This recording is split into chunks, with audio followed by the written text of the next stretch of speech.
Je pense qu'on partirait sur un 49 alinéa 3, c'est-à-dire un engagement de la responsabilité du gouvernement sur un budget, pas le budget initial, le budget corrigé, modifié, amendé, et je peux le dire pour les socialistes, amélioré, puisque beaucoup de nos demandes, de nos revendications visant à protéger les Français les plus modestes ont été intégrées dans les propos qui ont été tenus par M. Lecornu.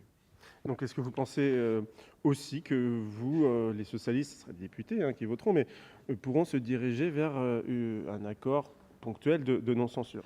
Il nous reste encore des précisions à obtenir. On a bien compris que vendredi dernier, M. Lecornu établissait la liste des dépenses nouvelles, ou l'absence, j'ai envie de dire, de mauvaises nouvelles pour une partie des Français. Donc cette partie-là nous convient plutôt, disons-le simplement.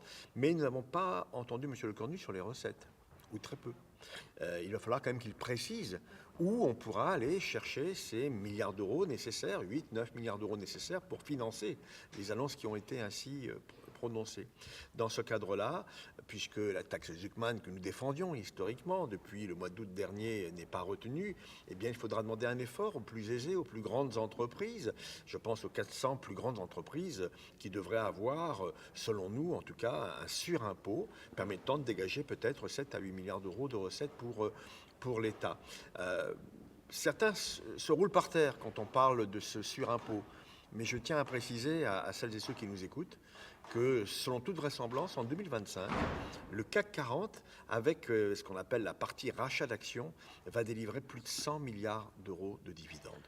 Eh bien, vous voyez, l'argent existe, il faut simplement qu'il soit mieux et justement réparti. Mais sur cette surtaxe sur les grandes entreprises, elle était déjà dans le texte initial, mais finalement, on irait vers une recette autour de 8 milliards. C'est ce que vous, les sociétés, vous demandez. Donc, si c'est bien confirmé, ce sera bon pour vous, non?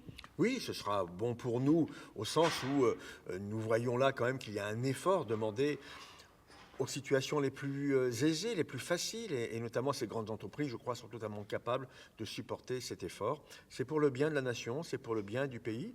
Et dans toutes les hypothèses, je considère que le fait d'avoir été à la table de négociation depuis le début, nous n'avons refusé aucune négociation, qu'elle soit officielle ou plus discrète. Eh bien, ça a permis de faire avancer les choses. C'est ça, la gauche de crédibilité, la gauche de responsabilité que nous défendons. D'autres partis de la gauche ont préféré boycotter toutes ces rencontres, c'est leur responsabilité. Mais je préfère être du côté de la gauche utile que de la gauche infertile. Et sur les recettes, il y a d'autres mesures dont on a déjà parlé, que vous demandez toujours? Écoutez, il y avait deux autres recettes qui avaient été imaginées, notamment de revisiter l'impôt sur la fortune immobilière et le transformer éventuellement en nouvel impôt sur la fortune dans un cadre déterminé, ou encore une taxe sur les holdings pour éviter la suroptimisation fiscale. Et là, je pense qu'on peut là aussi avancer en la matière. Donc, à quelques heures du Conseil des ministres, je pense que nous allons encore pouvoir obtenir des avancées de la part du gouvernement pour aboutir à cet accord de non-censure. Ce n'est pas un pacte de non-censure qui durerait dans le temps, mais sur le cas précis du budget 2026, il faut en sortir, et je pense que les socialistes prendront leur part en termes de responsabilité en la matière.